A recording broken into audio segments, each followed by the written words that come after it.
안녕하세요. 또 뵙게 돼서 반갑습니다. 오늘은 헌신적 신앙에 대해서 이야기를 나눌 텐데요. 우리가 가끔 그런 고민들 많이 하잖아요. 신앙생활 하다 보면 교회에서 목사님이나 또 전도사님들 또 우리 함께하는 교우들로부터 이 일을 좀 해줬으면 좋겠다. 이런 봉사를 좀 해줬으면 좋겠다. 이런 부탁을 받습니다. 그러면 내가 그 일을 과연 해야 되는가?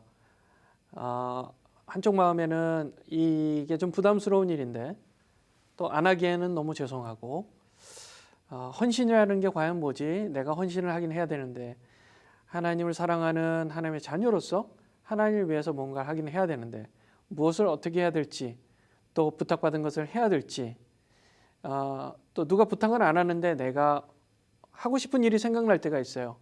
그 일을 하기 위해서 목사님께 얘기를 해야 될지 여러 가지 이제 헌신과 관련해서 고민을 할 때가 있습니다. 그런 고민에 대해서 그런 질문들에 대해서 오늘 이 강의가 좀 도움이 되었으면 좋겠어요. 그래서 여러분들이 지금 어떤 상황에서 어떻게 지금 신앙생활 하고 계실지는 모르겠지만 현재 헌신과 관련해서 그리고 내 지금 신앙이 과연 4단계 헌신적 신앙에 들어와 있을까?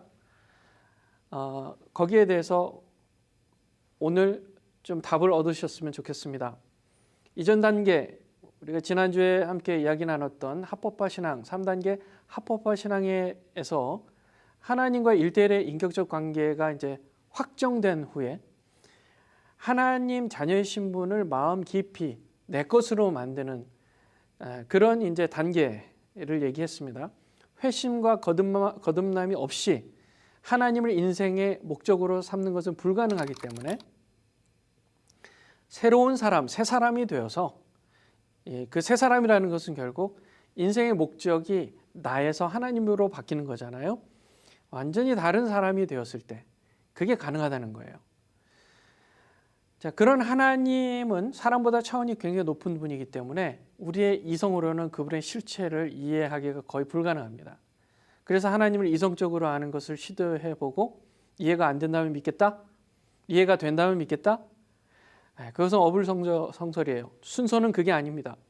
내가 먼저 믿고 믿어야 이해가 될 수 있다는 거예요. 하나님은 경외할 대상이지 이해할 수 있는 대상이 아니라는 겁니다. 피조물이 창조주를 향해서 할 수 있는 최선은 그 창조주를 경배하고 찬양하는 일이에요. 그러다 보면 하나님께서 우리 사람의 언어로 그분을 이해할 수 있도록 조금씩 인도해 주신다는 겁니다. 이 3단계 합법화 신앙은요, 성경과 공동체의 신앙 고백을 하나님을 알려주는 최고의 권위로 두지만 4단계, 오늘 얘기할 이 헌신자 신앙은 성경의 권위를 기본으로 하되 공동체 신앙 고백과 함께 각 신자에게 내주하시는 성령의 인도하심을 인격적으로 경험하는 단계입니다. 요한복음 16장 13절에 그러하나 진리의 성령이 오시면 그가 너희를 모든 진리 가운데로 인도하시리니 그가 자의로 말하지 않고 오직 듣는 것을 말하시며 장래일을 너희에게 알리시리라 이렇게 말씀합니다. 예수님께서 승천하시기 전에 밝히신 성령에 대한 약속, 그것은 신자 모두에게 적용되는 복음의 핵심에 해당합니다. 성령은 우리를 진리 가운데로 인도하시는 분입니다. 진리가 없는 거짓의 영들과는 다릅니다. 성령은 삼위 하나님 중 한 분이시며 진리의 영으로서 장래의 일을 알리시는 분입니다. 우리는 수시로 하나님을 대항하려 하지만 성령의 강력은 우리의 그런 죄성을 거슬러 진리의 방향으로 진행하도록 이끄십니다. 성령께서 인도하시지 않는다면 우리는 지금처럼 하나님과 가까워질 수가 없습니다. 하나님께서 우리 인생의 장래일에 대하여 알려주지 않는다면 우리가 지금처럼 하나님을 신뢰하지 못했을 것입니다. 우리가 하나님을 향한 사랑의 마음을 느낄 수 있는 것은 하루 24시간 1년 365일 쉬지 않고 일하시는 성령의 일하신 사역 때문입니다. 사랑하고 기쁨을 잃지 않고 타인과 화평하고 인내하며 자비를 베풀며 선을 행하며 충성하며 온유와 절제의 삶을 사는 사람이 되는 것은 바로 성령께서 일하신 사역의 열매입니다. 한편 우리가 자기의 의로 살았던 체질에서 성령의 인도하심을 받는 사람으로 체질 개선이 이루어지지 않는다면 하나님의 생명의 법을 초등학문 같은 낮은 수준으로 여기는 율법주의에서 벗어날 수가 없습니다. 너희가 세상의 초등학문에서 그리스도와 함께 죽었거든 어찌하여 세상에 사는 것과 같이 규례에 순종하느냐. 이런 말씀이 있죠.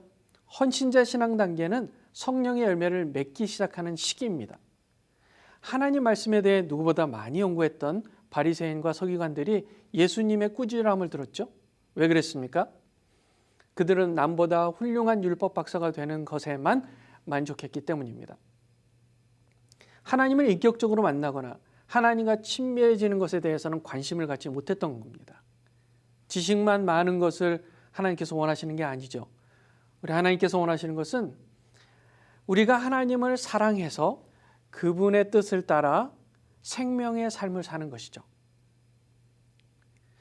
그 중에 이제 헌신자 신앙에 돌입했다는 것은 이 생명의 삶이 굉장히 본격적으로 진행되고 있다는 말입니다.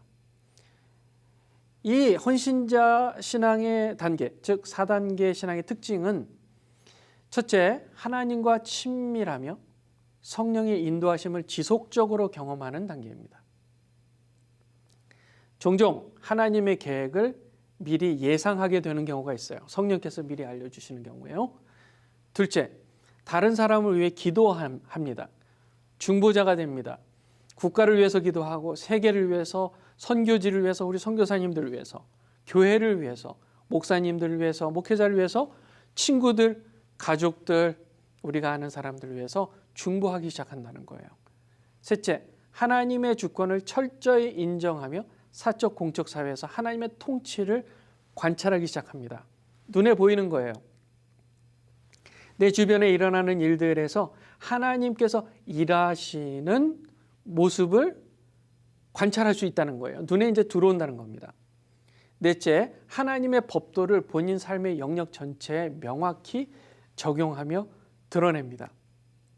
그리고 마지막 다섯째, 성령의 열매를 맺는 성품이 나타나며 자기 소유를 이타적으로 사용합니다. 하나님의 힘의 부여, 친밀감, 이타심, 소명감 이런 것들은 서로 밀접하게 관련이 되어 있습니다. 그리고 이런 것들이 헌신자의 삶에 공통적으로 나타나는 현상입니다. 예를 들어서요, 모세는요 광야에서 하나님을 만났습니다.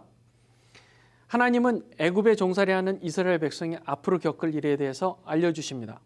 알려주셨어요. 힘의 부여입니다. 영어로 empowering입니다. 하나님께서 우리에게 앞으로 일어날 일, 하나님께서 하실 일, 하나님께서 원하시는 일, 이런 것을 우리에게 알려주시는 것, 이게 힘의 부여예요. 그리고 그 일이 성취되기 위해서 모세가 해야 할 일을 알려주셨습니다. 그것도 또 다른 힘의 부여였습니다. 그 말을 들은 모세는 매우 부담스러운 마음 때문에 거부하죠. 이때 하나님께서 모세에게 기적을 일으킬 도구인 지팡이를 주시고 대변인이 되어줄 아론을 붙여주십니다. 이것도 힘의 부여입니다. 하나님께서 그에게 특별히 나타나셔서 힘의 부여를 해주신 결과 모세가 하나님을 가까이 느끼게 되었다는 거예요. 친밀해졌다는 겁니다.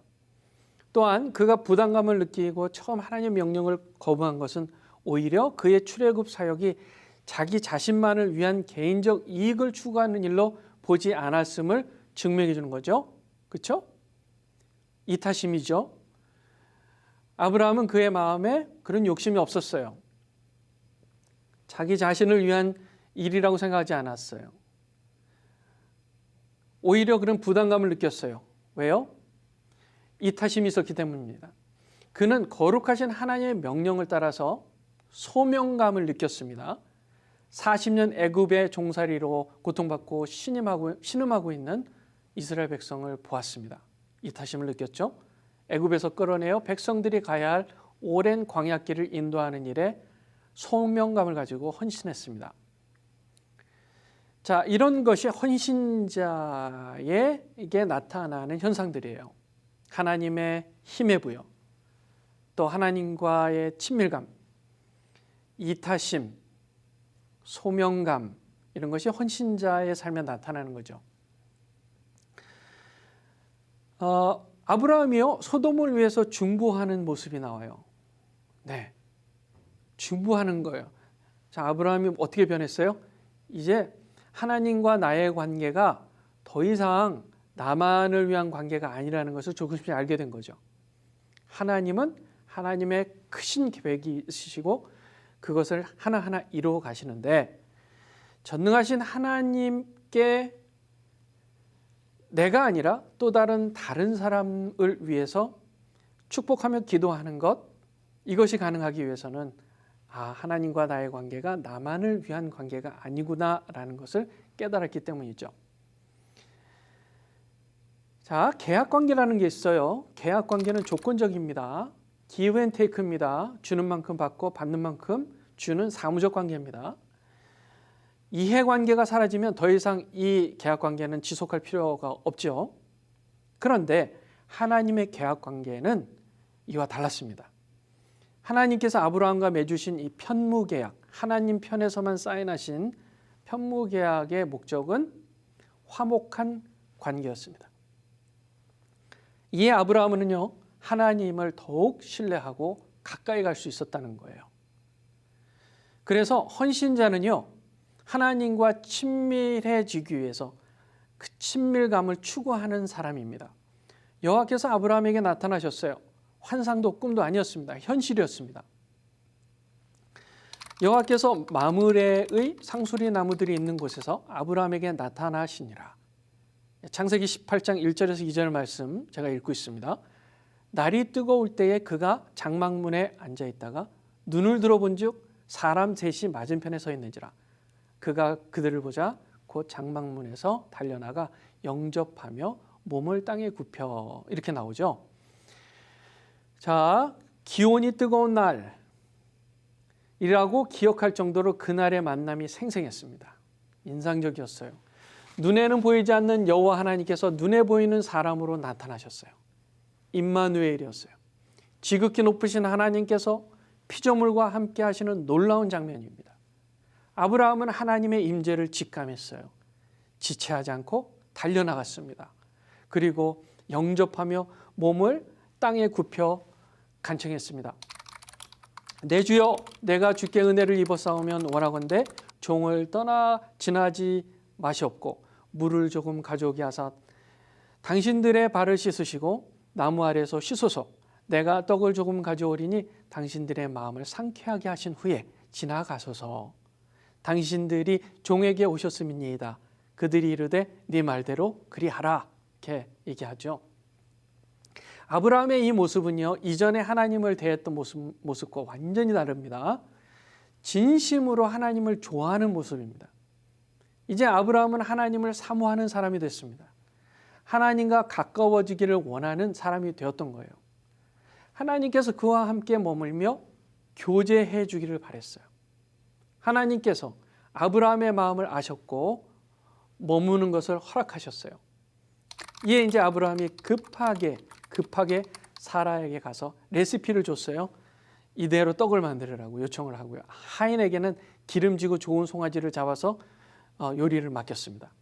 소중한 분이 방문한 거예요. 최대한 고급스러운 식사를 조속히 잘 준비해서 정성껏 대접하려는 마음이 가득했던 것이죠. 자, 급히 차렸습니다. 그렇지만 그가 할 수 있는 최고의 수라상을 차려 이 천사들이 즐겼습니다.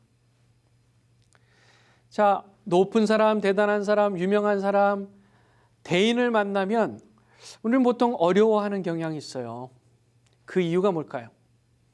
저 사람은 능력이 많고 훌륭한 사람이니까 나를 별로 훌륭하지 못한 사람으로 취급하겠지.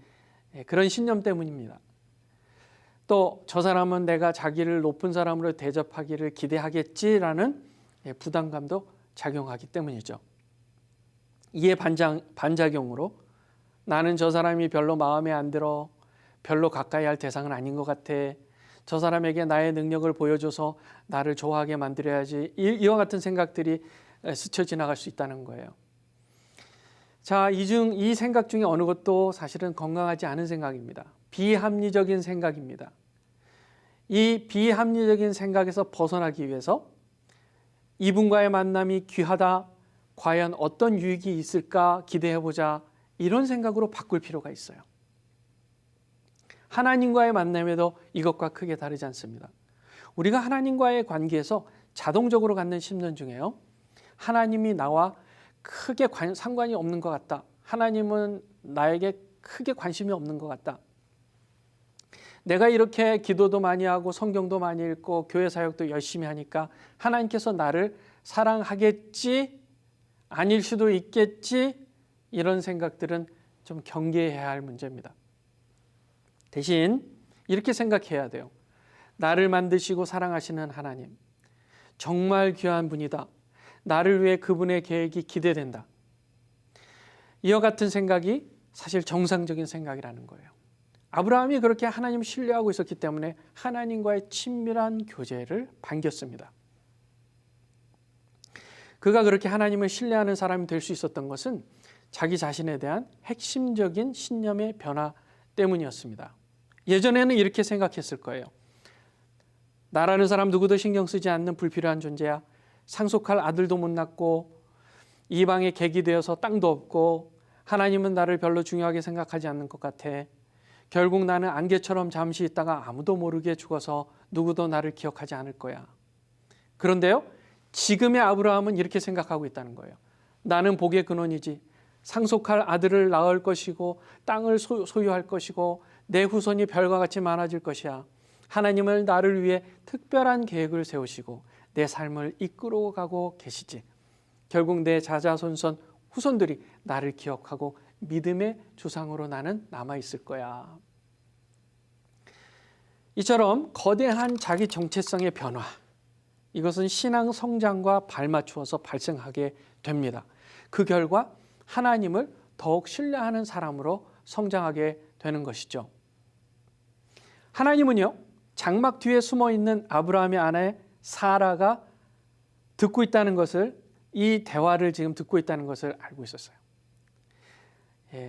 그래서 하나님께서 장막 뒤에 있는 사라에게 임신 계획을 들으라고 얘기하셨어요.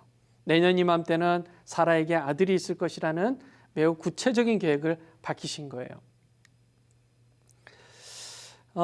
사실 아브라함은 언제쯤 내 상속자 아들을 내가 가질 수 있을까 막연했죠. 보이지 않는 하나님께서 보이는 사람으로 형상화하신 것처럼 사라의 임신 계획에 대해서 이제는 손에 잡힐 것 같은 구체적 정보를 하나님께서 주신 거예요. 사라에게는 너무 구체적이고 실제적이라서 말이 안 돼. 이게 믿어야 할지 말아야 할지 모르겠다라고 웃은 겁니다. 생리가 끊어진 여성이 어찌 아이를 낳을 수 있다는 말인가. 창세기 18장 11절 12절에 이렇게 나오죠. 아브라함과 사라는 나이가 많아 늙었고 사라에게는 여성의 생리가 끊어졌는지라. 사라가 속으로 웃고 이르되 내가 노쇠하였고 내 주인도 늙었으니 내게 무슨 즐거움이 있으리요. 사라는 웃었어요. 속으로 따졌어요. 상식적으로 맞지 않았어요. 그렇지만 대놓고 말이 안 된다고 항변할 수도 없었습니다. 깜짝 놀랐어요. 속으로만 생각했는데요, 하나님께서 그 속으로 하는 얘기를 듣고 계셨다는 사실이었어요. 하나님께서 이렇게 얘기합니다. 여호와께서 아브라함에게 이르시되 사라가 왜 웃으며 이르기를 내가 늙었거늘 어떻게 아들을 낳으리요 하느냐. 여호와께 능치 못한 일이 있겠느냐. 기한이 이를 때에 내가 내게로 돌아오리니 사라에게 아들이 있으리라. 사라가 두려워서 부인하여 이르되 내가 웃지 아니하였나이다. 이르시되 아니라 네가 웃었느니라. 이렇게 얘기합니다. 한마디로 얘기하면 하나님께서 나만 믿어, 이 말씀이에요. 나만 믿어. 나는 능치 못한 일이 없고 알지 못하는 것이 없어 라는 말씀이에요. 전능하신 하나님께서 우리보다 우리를 더 잘 아시기에 꼭 필요한 것을 공급하신다는 겁니다. 또한 필요한 것을 전부 하나님께 구하는 것은 당연한 일이죠. 아이가 부모에게 필요한 것을 구하는 것이 어떻게 잘못된 일이겠습니까? 하나님은 우리가 구하는 것을 들어주실 뿐만 아니라 하나님의 계획을 알려주신다는 거예요. 천사들이 아브라함 집을 떠나기 위해서 길을 나설 때 아브라함이 전송하러 함께 나갑니다. 천사들이 향하는 곳은 다름 아닌 소돔이었습니다. 소돔을 향하는 이유를 아브라함에게 밝히는 장면에서 내가 하려는 것을 아브라함에게 숨기겠느냐라는 말씀이 인상적이에요. 창세기 18장 17절 19절에 보면 여호와께서 이르시되 내가 하려는 것을 아브라함에게 숨기겠느냐 쭉 얘기하시죠. 하나님의 계획을 아브라함과 공유하신 그 이유가 있어요. 아브라함이 하나님의 마음을 갖도록 하기 위한 겁니다. 하나님의 마음을 갖는 것이 축복의 원리예요. 하나님의 마음을 가지면 여호와의 도를 지켜 의와 공도를 행하게 되기 때문입니다. 누군가에게 계획을 미리 알려주는 이유는 보통 두 가지죠. 하나는 그 계획에 동참하길 원해서, 다른 하나는 동참하지 않더라도 계획이 이루어지는 과정과 결과를 보면서 그 의도에 대해 잘 이해하고 알게 하려는 이유죠. 하나님은 아브라함에게 소돔과 고모라에 대한 하나님의 계획을 알려주신 그 이유, 이 두 가지를 포함하는 거예요. 하나님께서 아직 그들을 멸하실 것을 확정하지는 않은 상태라는 점을 밝히시죠. 이렇게 얘기하십니다. 소돔과 고모라에 대한 부르짖음이 크고 그 죄악이 심히 무거우니 내가 이제 내려가서 그 모든 행한 것이 과연 내게 들린 부르짖음과 같은지 그렇지 않은지 내가 보고 알려하노라, 이렇게 얘기합니다. 아직 정하지 않았다는 말씀이에요. 열린 대화를 진행 중이십니다. 아브라함이 하나님 계획에 동참하기를 원하신다는 걸 알려주는 거예요. 열린 대화는 아브라함에게 힘의 부여를 하고 있는 겁니다. 그는 하나님의 계획에 중보로 동참했어요. 소돔에 의인이 50명이 있다면 그들을 살리기 위해서라도 소돔을 용서해 주기를 간구했고 하나님은 동의하셨어요. 다시 45명이 있다면 용서해 주세요. 동의하셨어요. 30명, 30명, 40명, 30명, 20명, 10명까지 용서의 기준을 낮추어 간구했죠. 하나님께서 모두 동의하셨어요. 하지만 이후에 들려온 것은 하나님의 천사들이 소돔에서 능욕을 당할 위기를 겪었고 결국 롯은 살아남았지만 소돔이 멸망했다는 소식이었습니다. 이 소식을 많은 사람들이 들었겠지만 아브라함은 소돔 멸망 사건에 대해서 남다른 이해를 가질 수 있었겠죠. 왜요? 하나님께서 미리 알려주셨으니까요. 그 일에 동참했던 사람이었기 때문에 그렇습니다. 중보 기도를 했기 때문에 그렇습니다. 힘의 부여는 개인의 잠재력을 증진시키기 위해서 권한을 위임하고 동기부여를 하는 코칭의 일환입니다. 소통이 없이 야 그냥 하라는 대로 해라는 식의 일방적인 업무 지시와 다릅니다. 힘의 부여는 신뢰감을 기반으로 하는 팀 사역의 핵심 요소예요. 우리가 교회에서 어떤 사역을 할 때 소통이 매우 중요합니다. 기본이죠. 기본 중에 기본입니다.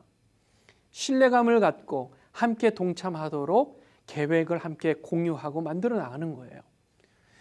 하나님은 아브라함과 사라가 하나님의 영광에 참여하는 사람이 되도록 택하셨고 그 약속을 이루시기 위해서 힘의 부여를 하신 겁니다.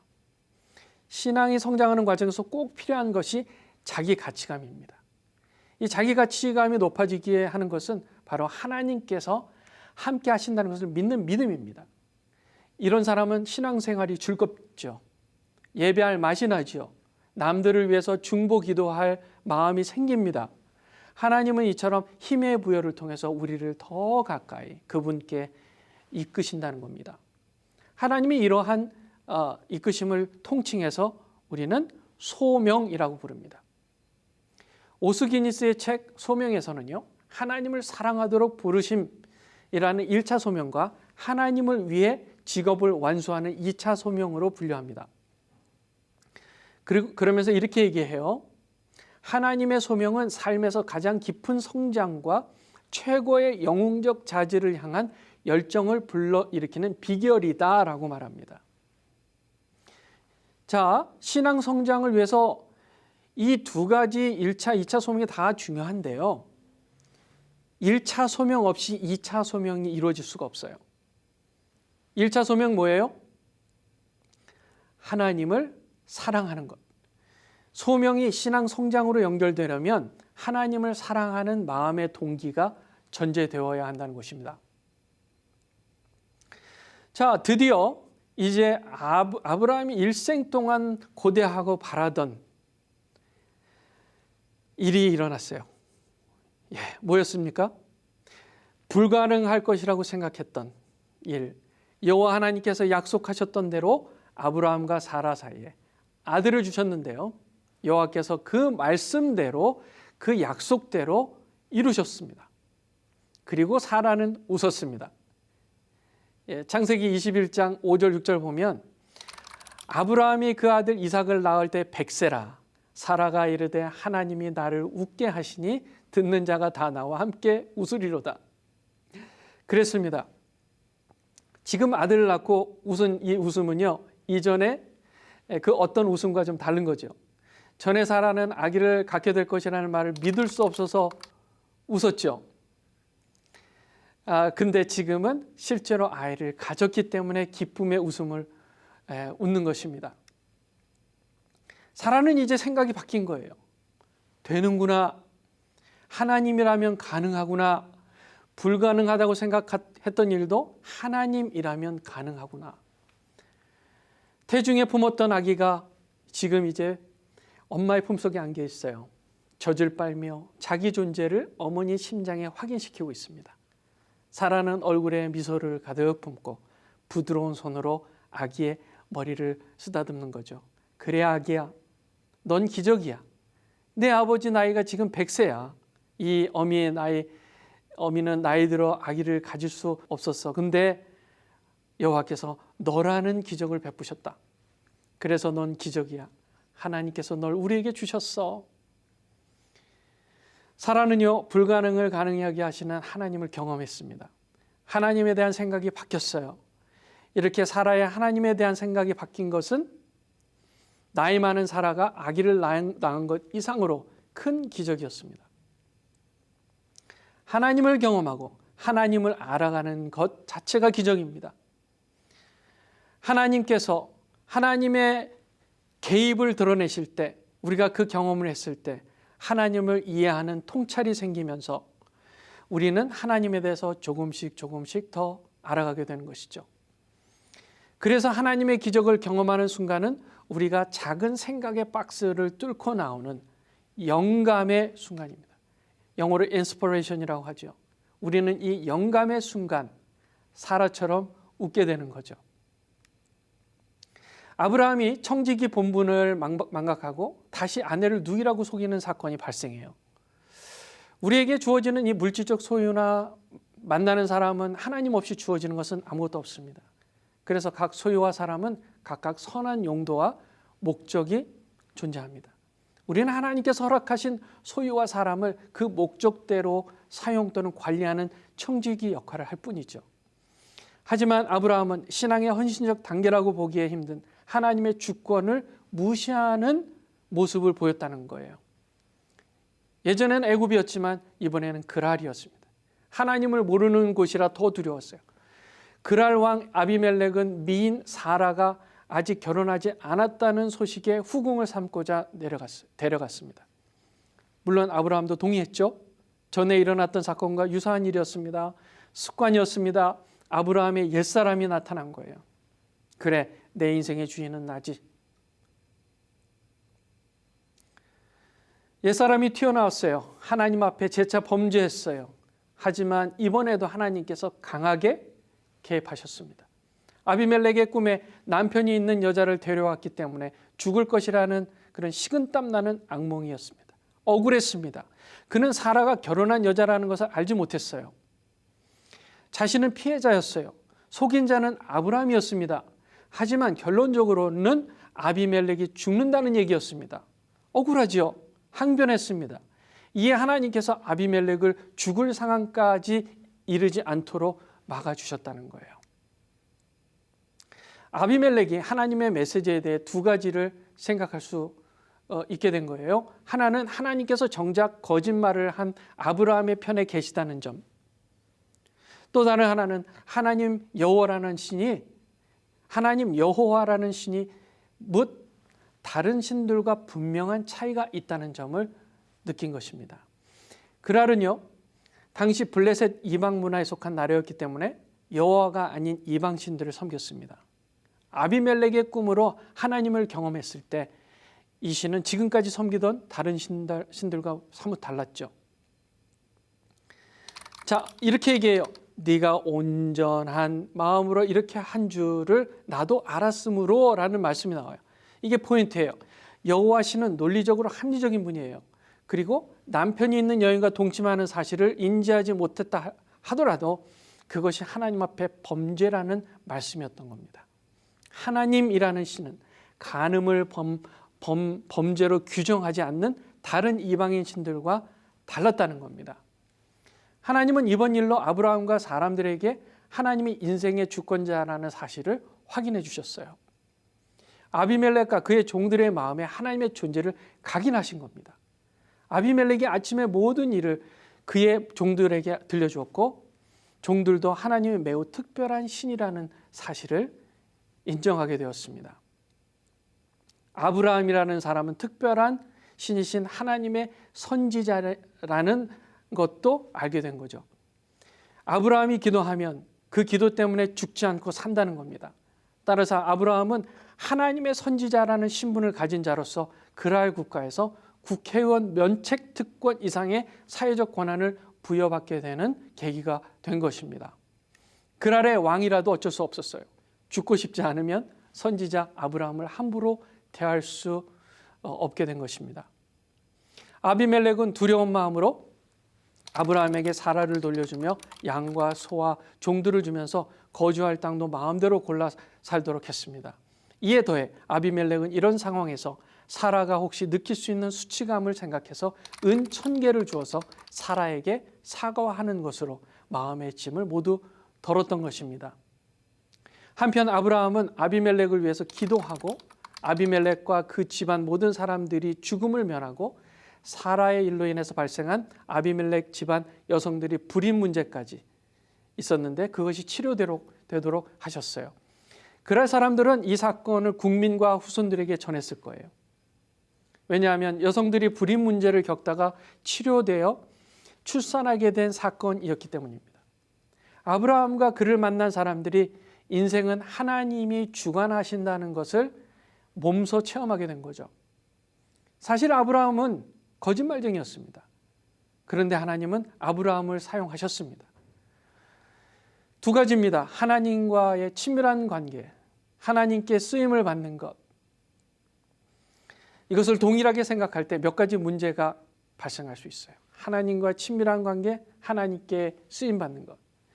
쓰임받기 위해서는 하나님과 가까워지려는 쓰임받기 위해서, 목적이 쓰임받기 위한 거예요. 내가 위대한 사회적으로 인정받는 위대한 사람이 되기 위해서 하나님과 가까워지려는 것은 불순한 거잖아요. 위대하게 쓰임받지 못하는 사람은 모두 하나님과 친밀하지 않기 때문이라는 일반화의 오류가 발생할 수도 있는 거고요. 소위 하나님께서 크게 사용하는 사람은 모두 인격적으로 훌륭할 것이라는 일반화 오류도 발생할 수 있습니다. 이와 같은 문제들을 방지하기 위해서 인생을 빚으시는 토기장이신 하나님의 주권을 인정할 필요가 있어요. 아브라함이 아들 이삭을 얻었어요. 기적이었습니다. 그는 100세였어요. 하나님의 주권을 드러냈습니다. 그리고 주위 사람들은 그런 아브라함, 이삭, 늙어 아들을 얻은 이 아브라함을 보면서 하나님의 살아계심을 인정할 수밖에 없었습니다. 여러분, 모든 인생은 하나님에 대한 이야기입니다. 하나님이 아브라함과도 함께 하셨지만 하갈과 또 그의 아들에게도 동행하셨고 또 지금 우리에게도 하나님은 동행하고 계십니다. 우리가 인생 스토리를 돌아볼 때 사람이 행한 일에 주목하면 인생은 그저 모순투성이지만 인생의 주관자이신 하나님을 주목하게 되면 우리 인생에 풀리지 않았던 문제들이 하나하나 풀려가는 것을 알게 됩니다. 하나님의 주권, 하나님의 살아계심, 오늘도 기적을 베푸시고 우리의 삶을 붙들고 계신 하나님을 의지하며 여러분들이 맡겨주신 일, 헌신해야 할 일, 그럴 일들에 대해서 하나님께 여쭤보고 하나님께서 원하시는 일이라면 능력도 주시고 또 마음 편안함도 주시고 담대함이나 용기도 달라고 기도하면서 여러분이 조금 더 헌신자로서 성장하시기를 주님의 이름으로 축원합니다. 오늘 여기까지 하겠습니다. 감사합니다.